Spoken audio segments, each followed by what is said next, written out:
자, 여러분 한 주간도 잘 지내셨습니까? 네, 오늘은 로마서 벌써 네 번째 시간입니다. 아마 로마서 1장부터 8장까지 말씀을 저희가 이제 일부로 생각을 하고 저희가 이제 좀 긴 여정을 가고 있는데 아마 좀 말씀을 드리면서 조금 어렵다 이제 이렇게 느끼시는 분들도 있을 거고, 원래 로마서 1장부터 8장까지 그 우리의 믿음에 관한 말씀들이 사실 조금 어려운 부분들이 꽤 있습니다. 그리고 교리적인 부분을 다루는 부분들도 상당수 있어서 제가 이런 설교를 하면서 최대한 여러분의 눈높이에서 좀 쉽게 전달할 수 있도록 우리 학생들이 또 들어도 이해할 수 있을 만한 그런 내용으로 좀 구성을 해가지고 준비를 한다고는 했지만, 또 여러분 편에서 듣기에는 조금 좀 어렵다 이렇게 느끼시는 분들도 계실 수 있을 겁니다. 근데 중요한 것은 그 주의 제목이 뭔가라는 것을 일단 여러분들이 꼭 숙지를 하시고, 그리고 설교 노트에 개괄적인 내용들이 핵심 주제나 이런 것들이 다 기록이 되어 있으니까 설교를 듣기에 앞서서 한번 꼭 거기를 쭉 한번 읽어보셔서 오늘 설교는 이런 부분이구나, 이렇게 어느 정도 중심 주제를 가지고 여러분들이 말씀을 드리면 크게 그렇게 이해하는데 어렵지 않다, 이런 말씀을 드리고 싶습니다. 오늘은 유죄 판결이라고 하는 제목을 가지고 로마서 3장 1절부터 18절까지 말씀을 가지고 우리가 함께 하나님의 말씀을 좀 듣고 은혜를 좀 받는 시간들이 됐으면 좋겠습니다. 수많은 범죄들을 막으려고 우리 주변에 범죄들이 너무너무 많잖아요. 그래서 얼마나 많은 나라, 얼마나 많은 지도자들이 노력을 합니까?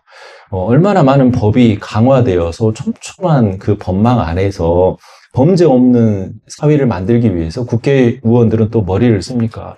얼마나 많은 경찰 수사망이 범죄 없는 세상을 만들기 위해서 노력을 하나요? 얼마나 많은 초등학교 선생님들이, 유치원 선생님들이 우리 아이들에게 바르라고, 참되라고, 거짓말은 나쁜 짓이라고, 남을 때리고 싸우는 일은 흉한 일이라고 그렇게 가르칩니까? 그 많은 교육, 그 많은 경찰서, 그 많은 법에도 불구하고 왜 죄는 끊임없이 늘어만 가는 것일까요? 여러분, 파출소를 집집마다 하나씩 붙여놓으면 도둑질이 없어질까요? 사람마다 한 명씩 경찰을 붙여놓으면 범죄가 아주 그냥 씨를 말릴 수 있을까요? 우리 중에 누구도 그렇게 생각하시는 분들은 없을 겁니다. 예전에는 그냥 물건을 훔치는 것, 이 정도를 그냥 도둑질이라고 생각했잖아요. 근데 요즘에는 어떻습니까? 컴퓨터로 남의 은행 계좌를 털어가기도 하고, 사이버 범죄까지. 죄가 얼마나 더러워지고 간악해지는지 숫자적으로, 질적으로 점점 늘어나고 악해지는 이유는 무엇일까요? 죄는 왜 이렇게 끊임없이 늘어날까요?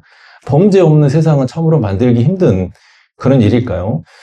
이런 고민은 경찰청장이나 그리고 정책 결정자들만의 고민이 아니고, 그 고민이 바로 여러분의 고민이고 제 고민입니다. 죄가 우리 바깥에서만 끊임없이 두더지처럼 우리 바깥에서만 이렇게 일어나는 게 아니라 수도 없이 우리 가슴 속에서 그 죄의 욕구들이 일어나는 것을 볼 수 있어요. 주님, 잘못했습니다. 다시는 그렇게 하지 않겠습니다. 이렇게 고백해놓고 여러분 그 다음에 그 죄를 안 짓습니까? 주님, 정말 잘못했습니다. 제가 절대로 앞으로 이런 짓 하지 않겠습니다. 눈물로 그렇게 회개해놓고 또 어느 시점쯤 되면 우리 안에서 고개를 드는 그 죄에 대해서 여러분 어떻게 설명하시겠습니까? 우리 아이들에게 그렇게 하면 안 된다, 그러면 매 맞는다, 그러면 그 아이들이 안 하는가요? 얼마나 많이 두들겨 맞고 얼마나 많이 훈련 받아도 여전히 죄는 기회만 되면 우리 가슴 속에서 고개를 들어 올립니다. 여러분, 이 죄와의 전쟁에서 벗어날 방법은 없을까요? 이 심각한 질문에 대한 대답이 오늘 우리가 함께 읽었던 하나님의 말씀 속에 있어요. 유럽의 한 대사가 그 아들과 함께 미국으로 대사로 부임을 해서 갔습니다. 그런데 그 아들이 운전을 하다가 중년 부인 하나를 차에 치여서 숨지게 하는 사건이 일어났습니다. 그래서 그는 경찰에 잡혀갔지만 얼마 안 있다가 풀려났어요. 왜 그럴까요? 대사의 자녀라는 외교관의 그 특권 때문에, 면책 특권 때문에 그는 기소되지 않았어요. 경찰들이 너무 약이 올라가지고 더 조사를 해봤더니 이 녀석이 3개월 동안 4차례나 사고를 더 냈다는 사실을 밝혀내게 됐습니다. 4번이나 사고를 냈지만 외교관 자녀의 면책 특권 때문에 그는 감옥에 가지를 않았어요. 근데 제가 지금 한 이야기처럼 유대인들이 똑같이 그런 생각을 하고 있는 겁니다. 1장에서 사도 바울이 말합니다. 이방인들은 다 죄인이다. 2장에서 사도 바울이 말합니다. 유대인 여러분들도 다 죄인입니다. 3장에서 사도 바울은 로마서 이 편지를 읽는 독자들 중에 유대인 독자들이 하는 그 작은 소리를 가슴으로 들어요. 그 소리가 무슨 소리냐면 우리는 하나님의 특별한 선택을 받은 민족으로서 면책특권이 있다. 우리는 진노도 받지 않을 거고 하나님의 심판에 이르지도 않을 것이다. 이런 소리를 듣습니다. 사도 바울이 말합니다. 너 절대로 그렇지 않다. 여러분은 다 뭐 아래에 있다? 죄 아래에 있습니다. 이방인들이 죄 아래에 있는 것처럼 유대인 여러분들도 다 죄 아래에 있습니다. 이렇게 지금 사도 바울이 이야기를 하면서 당신들이 죄 아래에 있다는 것을 제가 증명해 볼까요? 수많은 죄들이 여러분의 삶에 연결되었다는 사실을 이미 구약 성경 8군데에서 내가 지금 즉시 생각나는 것 8군데 말씀만 떠올려도 여러분이 죄 아래에 있다는 것을 증명해 볼 수 있습니다. 이렇게 말해요. 우리 로마서 3장 10절부터 18절까지 말씀 한번 같이 읽어볼까요? 시작. 기록된 바 의인은 없나니 하나도 없으며 깨닫는 자도 없고 하나님을 찾는 자도 없고 다 치우쳐 함께 무익하게 되고 선을 행하는 자는 없나니 하나도 없도다. 그들의 목구멍은 열린 무덤이요 그 혀로는 속임을 일삼으며 그 입술에는 독사의 독이 있고 그 입에는 저주와 악독이 가득하고 그 발은 피 흘리는데 빠른지라. 파멸과 고생이 그 길에 있어 평강의 길을 알지 못하였고 그들의 눈앞에 하나님을 두려워함이 없느니라. 함과 같으니라. 여러분, 죄를 짓지 않겠다고 아무리 결심하고 결심해도 그 결심과 관계없이 우리 삶을 죄로 물들게 하는 그 숱한 두더지 게임에 빠지는, 사도 바울이 지금 그 얘기를 하고 있는 거예요. 네가 아무리 죄를 안 짓겠다고 해도 여러분의 삶에, 당신들의 삶에 있는 끊임없이 일어나는 그 삶 속에서 일어나는 그 죄와의 두더지 싸움, 그것을 보면 여러분이 지금 죄 아래에 있다는 것을 스스로 입증하는 것입니다. 이렇게 사도 바울이 이야기를 하는 거예요. 여러분, 만약에 제가 나는 건강하다, 나는 건강하다, 나는 건강하다. 제가 지금 제 확신을 3번이나 이야기를 했습니다. 그리고 제 느낌상으로도 제가 이렇게 그렇게 많이 아픈 것 같지 않아요. 지금 굉장히 건강한, 아주 컨디션이 좋은 상태인 것 같아요. 근데 제 확신과 제 느낌이 건강검진 결과에 영향을 미칩니까? 안 미칩니까? 미치지 않습니다. 제 확신과 제 느낌은 제 건강검진 결과에 별로 영향을 미치지 않아요. 나는 죄인이라고 인정하지만 나는 그렇게 나쁜 죄인은 아니야. 나는 그래도 죄인 중에서도 굉장히 상태가 좋은 그런 죄인에 속한다. 여러분이 그렇게 느껴도, 유대인들이 그렇게 느껴도 그것이 하나님의 건강검진 결과에 영향을 미치지 못합니다. 하나님은 오늘 이렇게 말씀하시죠. 다 뭐 아래에 있다? 죄 아래에 있다. 이렇게 말하고 있어요. 오늘 말씀 중에 가장 중요한 구절이 뭐냐면 9절입니다. 우리 로마서 3장 9절 말씀 한번 같이 볼까요? 시작. 그러면 어떠하냐? 우리는 나으냐? 결코 아니라. 유대인이나 헬라인이나 다 죄 아래에 있다고 우리가 이미 선언하였느니라. 여러분이 다 죄 아래에 있다. 이 고백 속에 여러분의 질문에 대한 답이 있습니다. 왜 우리는 그 일을 하고 싶지 않은데 하게 될까요? 아침에 결심했는데 왜 저녁에는 다시 뒤집히죠? 애가 토한 것을 먹으면 더럽다고 생각하는데 그렇게 생각하면서 우리는 왜 다시 고백한 죄를 다시 짓게 되는 걸까요? 나는 그걸 원하지 않는데 왜 자꾸 원하는 짓을 하게 되는 걸까요?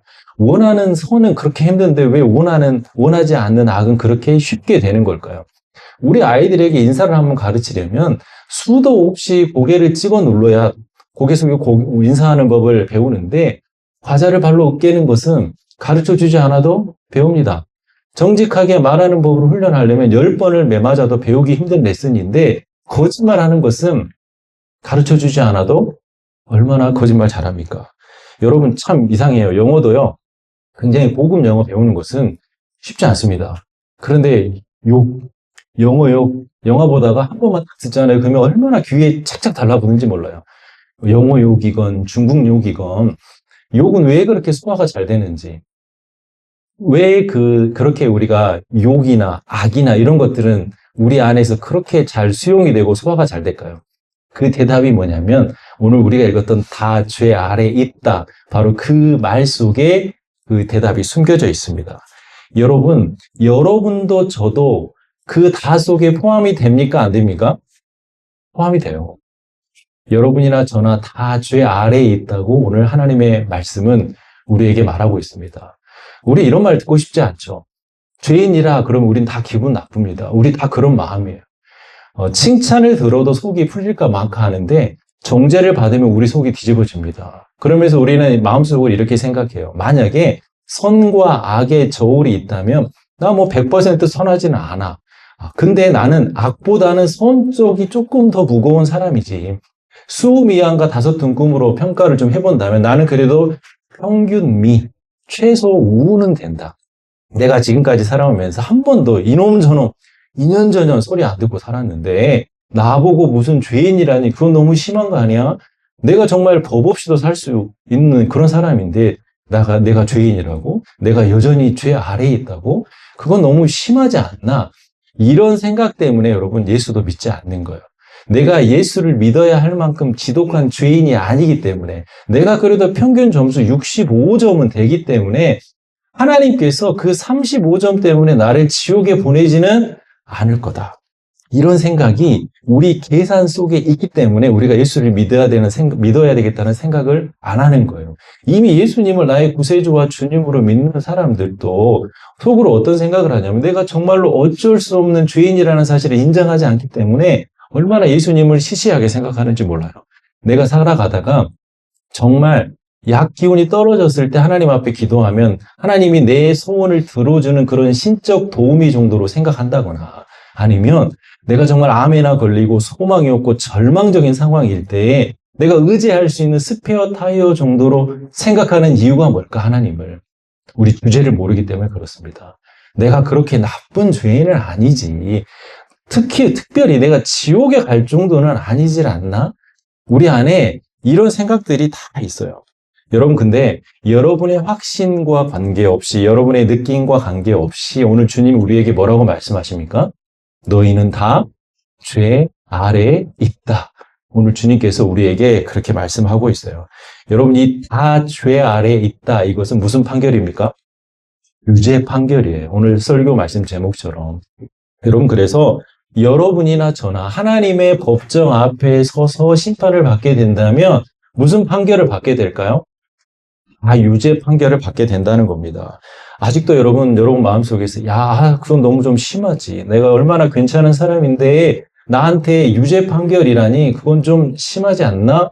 이렇게 생각하시는 분들도 있을 텐데 제가 한 두 가지 정도만 더 설명을 드리면 그게 여러분 이해가 될 겁니다. 여기 다 죄 아래 있다로 말할 때 그 죄 있잖아요. 그 죄는 단수로 표현이 되어 있습니다. 성경에는 단수, 복수가 구분되지 않고 쓰여져 있지만 여기서는 단수예요. 더 sin입니다. 여러분 영어에서 더가 붙으면 뭐죠? 하나밖에 없는 거. 더 선, 더 문 이렇게 하나밖에 없는 거에는 정관사 뭐가 붙습니까? 뭐가 붙어요. 그러니까 우리는 지금 더 sin 밑에 있다는 거예요. 사기치고 속이고 싸우고 이런 어떤 sins, 죄들 밑에 있는 게 아니고 공장죄 밑에 있다는 겁니다.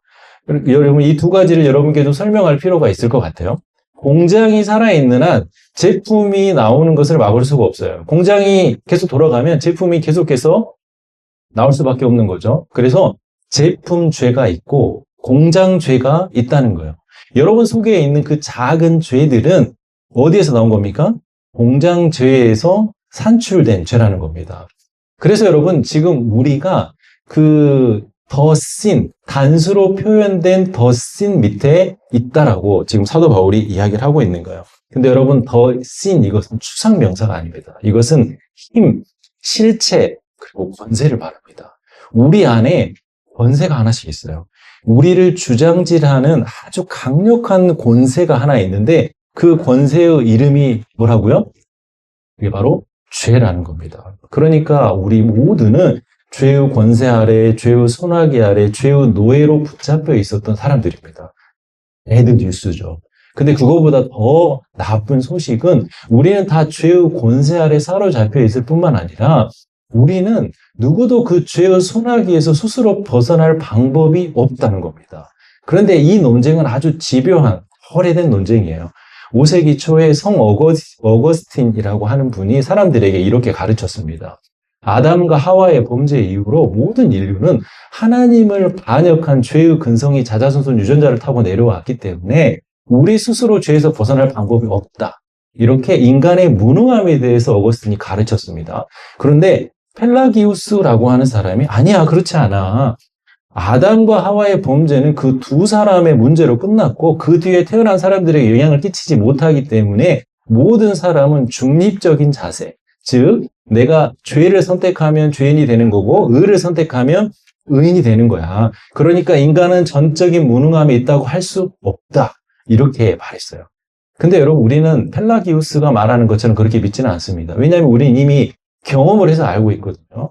내가 죄를 아무리 끊어내려고 해도 그 죄가 내 안에서 끊어지지 않는다는 것. 그리고 내가 아무리 결심해도 그 나쁜 습관이 내 안에 소비되지 않는다는 것을 우리는 이미 경험으로 알고 있습니다. 사람이 죄를 짓는 것은 죄를 지었기 때문에 죄인이 아니고 우리가 죄인이기 때문에 뭘 짓는 겁니까? 죄를 짓는 거라고 여러분 성경은 우리에게 이야기를 하고 있어요. 죄인의 자식으로 우리가 태어났기 때문에 우리는 가르쳐주지 않아도요. 유치원 가가지고 아이가 다른 아이가 욕하는 거 듣고 오잖아요. 그러면 집에 와서 해요, 안 해요? 가끔 오히려 아이들 키우다 보면 얘가 갑자기 어린이집이나 유치원 갔다 오면 이상한 말 하는 애들이 있잖아요. 그거 듣고 와가지고 그대로 하는 거거든요. 왜냐하면 우리가 바로 그런 존재로 태어났기 때문에 그래요. 우리 안에 죄의 근성, 죄의 본성, 이게 우리 안에 있다는 거예요. 3장의 결론은 이겁니다. 1장에서 사도 바울이 말하죠. 이방인은 다 죄인이다. 2장에서 유대인도 다 죄인이다. 3장에서 그러므로 모든 사람은 다 죄인이다. 여러분 혹시 그 엑스레이 건강검진하면 엑스레이 찍어보잖아요. 그러면 엑스레이 찍을 때 느낌이 있어요? 없어요? 엑스레이 찍을 때는 전혀 느낌이 없습니다. 느낌이 하나도 없지만 그 엑스레이 결과를 보면 그 안에 뭐가 뼈가 부러졌는지 뭐가 안에 이상이 있는지를 다 볼 수 있잖아요. 요즘에는 뭐 엑스레이뿐만 아니라 엑스레이로 안 보이는 게 많으니까 뭐 CT 촬영도 있고 MRI도 있고 또 내시경을 통해 가지고 우리 속을 다 들여다보기도 하잖아요. 근데 여러분 이런 장비들 앞에 섰을 때 기분이 어떻습니까? 이런 장비들 앞에 섰을 때 너무 막 설레고 재밌고 막 그러세요? 그런 사람 별로 없습니다. 우리를 다 비춰보고 진단해보는 그런 도구들 앞에 섰을 때 우리는 다 부담스러워요. 혹시라도 뭐 암 종양이라도 하나 발견되는 건 아닐까? 내가 자각하지 못하고 있는데 뭐 어떤 것이 좀 발견되는 건 아닐까? 이렇게 부담스럽잖아요. 많은 사람들이 하나님 앞에, 예수님 앞에 올 때 부담스러워합니다. 혹시 내가 죄인으로 판명되는 건 아닐까? 근데 여러분, 우리의 느낌과 관계없이, 우리의 염려와 관계없이 우리는 다 지금 죄인으로 분류되었습니다. 이 땅에 포로심 숨쉬는 모든 사람들은 다 죄 아래에 있다. 이미 유죄 선고를 받았다라고 말하고 있어요. 죄의 삭스 뭐라고 있습니까? 사망이라고 성경은 말하고 있거든요. 여러분, 한 전도자가 불신자에게 전도를 하면서 그렇게 이야기를 해요.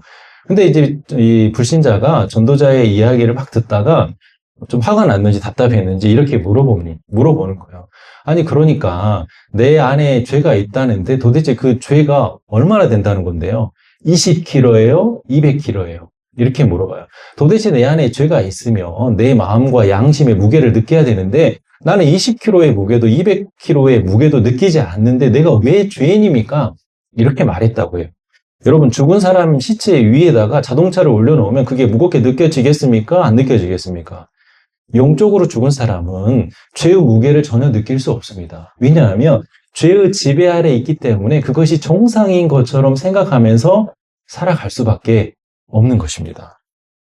여러분도 저도 지금 아주 선한 척하고 이 자리에 앉아 있지만 우리 모두는 다 죄 아래에 있다고 오늘 하나님은 우리에게 말씀하고 있습니다. 도대체 하나님은 왜 이런 말씀을 우리에게 듣게 하시는 걸까요? 왜 자꾸 죄인이다, 너는 유죄 판결을 받았다 이렇게 말하는 걸까요? 우리를 기죽이고 주눅들게 하려고 이렇게 말씀하시는 걸까요? 그렇지 않습니다. 이것은 배드 뉴스죠.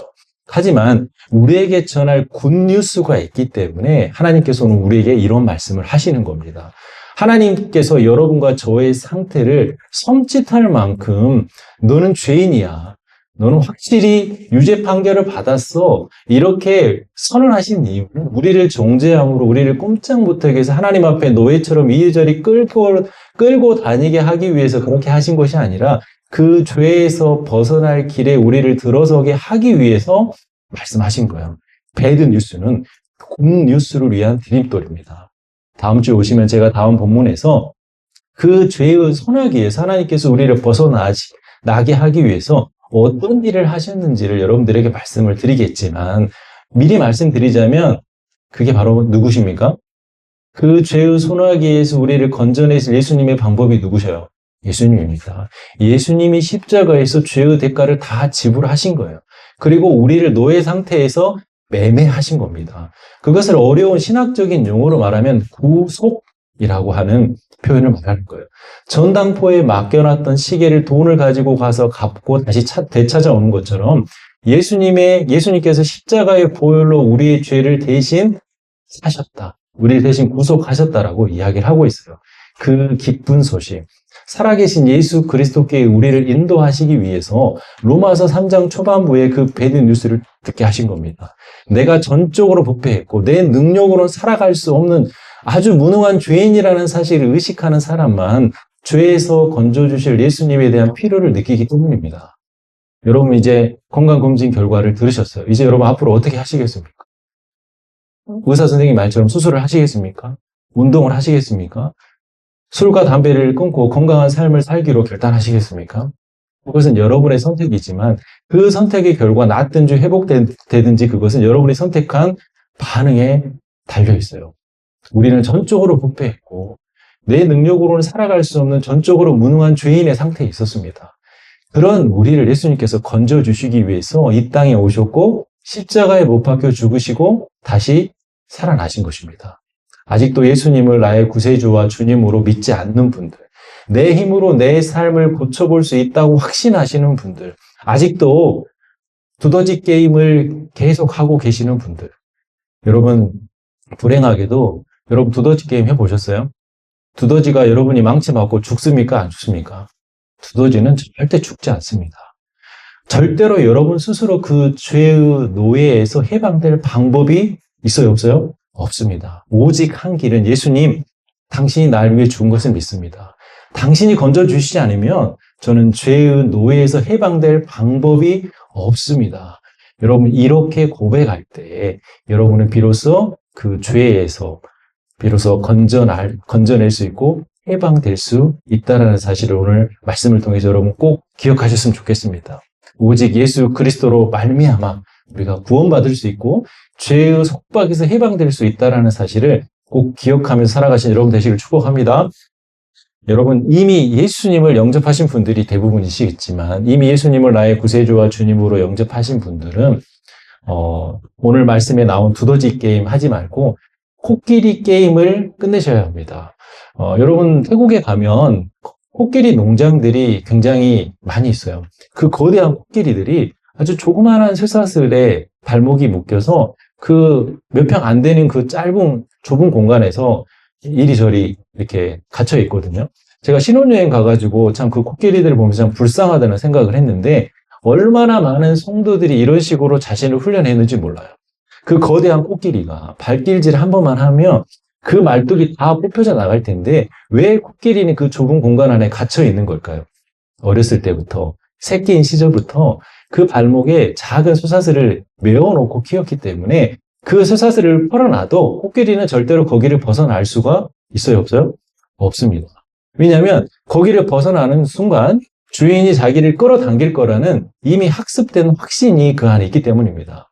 이미 예수 그리스도를 믿어서 그 죄의 속박에서 벗어나서 예수님 안에 있으면서도 얼마나 많은 날 예수님 안에 있다는 확신보다는 그 죄의 충동으로 죄가 시키면 굴복하는지 예수님이 시키면 순종하지 않는데 죄가 시키면 곧바로 순종합니다. 그것이 우리가 죄를 짓는 이유입니다. 여러분 거짓말을 끌어내려고 하지 말고 남을 속이고 과장하는 진실치 못한 삶을 정돈하려고 하지 말고 여러분이 굴복해야 될 대상을 빨리 결정하시기 바랍니다. 예수님께 굴복하고 살든지 아니면 더 씬, 그 죄에 굴복하고 살든지 여러분이 어떤 것에 굴복하시든 그것에 종이 되게 되어 있습니다. 오늘 여러분 유죄 판결이라는 죄 아래에 있다는 여러분 말씀을 들으면서 나는 여전히 죄 아래에 있어. 우리는 그 사실을 겸손히 인정하고 살아갈 수밖에 없습니다. 그러나 그 죄에서 우리가 끝난 인생이 아니고 예수님께서 우리를 그 죄값을 지불하시고 다시 구원하시고 살려주셨다라는 여러분 그런 분명한 정체성을 회복하시는 이 시간 되셨으면 좋겠습니다. 나는 예수 그리스도로 말미암아 죄를 이기는 삶을 살아갈 수 있고 그럴 능력이 나는 있는 존재다라는 사실을 여러분 꼭 기억하셨으면 좋겠습니다. 이제 말씀을 마무리하면서 여러분들이 하나 부탁드리고 싶은 것은 여러분 늘 선언하셨으면 좋겠어요. 나는 이미 자유를 얻은 자유인이다. 여러분 한번 따라해 볼까요? 나는 자유인이다. 여러분 자유인이세요. 나는 죄 아래 있는 게 아니고 예수님을 믿은 하나님의 자녀다. 여러분 이렇게 선언하고 살아가시기 바랍니다. 여러분 속에서는 날마다 그거 질러버려. 이런 소리가 끊임없이 들려올 거예요. 여러분이 그런 소리를 들을 때 그래 그냥 하자. 이렇게 하고 오케이 하고 가면 그게 늘 여러분의 삶의 죄를 만들어내게 될 겁니다. 그런 음성이 들릴 때마다 아니야. 너는 나에게 명령할 어떤 권세도 없어. 나는 예수님이 예스 하시는 것만 할 거야. 나는 예수님이 원하지 않는 것은 하지 않을 거야. 이렇게 여러분의 입장을 견고히 하시면 여러분 죄를 이겨나갈 수 있습니다. 자꾸 죄와 싸우려 하지 말고 여러분이 지금 어디에 서 있는지 누구에게 굴복해야 될 것인지를 분명하게 선택하시는 여러분 되시길 바랍니다. 여러분 성경의 구약을 살아가는 사람들은 하나님께서 하나님의 말씀을 순종하면 내가 너희와 함께하고 너희에게 많은 복을 주겠다라고 약속했지만 그렇게 살았어요? 못 살았어요? 그렇게 못 살았어요. 끊임없이 넘어졌고 우상 숭배로 하나님을 거역하고 배반했잖아요. 하나님께서 그것을 아셔서 예레미야 말씀을 통해서 새로운 언약을 주셨단 말이에요. 그 새로운 언약이 무엇입니까? 이제는 너희가 구약 성경처럼 하나님의 말씀을 돌에 새기는 것이 아니라 너희 마음에 새기겠다 그랬어요. 그 마음에 새기겠다는 말씀이 뭡니까? 우리 안에 성령님을 보내주셔서 그 성령님이 우리가 하나님의 말씀대로 살 수 있는 능력도 주시고 하나님의 말씀대로 살고 싶은 소원을 주신다는 말씀입니다. 그래서 여러분 구약 시대의 사람들은 그렇게 살고 싶어도 못 살았어요. 왜냐하면 그럴 힘이 없거든요. 우리는 죄를 이길 힘이 없으니까. 근데 우리는 그럴 힘이 있어요, 없어요? 있어요. 우리 안에 계신 성령 하나님이 계시기 때문에 우리는 그 주님의 힘을 의지해서 죄를 짓지 않고 살아갈 수 있는 그런 능력도 있고 또 그렇게 살고 싶은 마음도 하나님께서 부어주세요. 근데 우리가 이런 마음을 무시하고 나는 그냥 나 하고 싶은 대로 살란다. 이렇게 살면 또 어때요? 그렇게 또 사라져요. 우리 안에 하나님이 예수님이 성령님이 계심에도 불구하고 전혀 어떤 능력도 나타내지 못하는 삶을 살 수 있는 겁니다. 그래서 여러분 오늘 이후에 이제 다음 주부터 제가 6장, 7장 이렇게 지나가면서 계속해서 이 죄로부터 해방될 수 있는 하나님께서 이 죄로부터 이 문제를 해결하시기 위해서 어떤 일을 하셨는지에 대해서 꾸준히 계속해서 말씀을 드리겠지만 오늘 얻은 자유를 여러분 절대 잃어버리지 마시고 죄의 노예가 되어서 살아가지 마시기를 축복합니다. 우리 모두가 두더지 게임 하지 말고 죄를 이기는 승리하는 그리스도인의 능력 있는 삶을 살아가시는 우리 더교회 가족들 다 되시기를 예수님의 이름으로 축복합니다.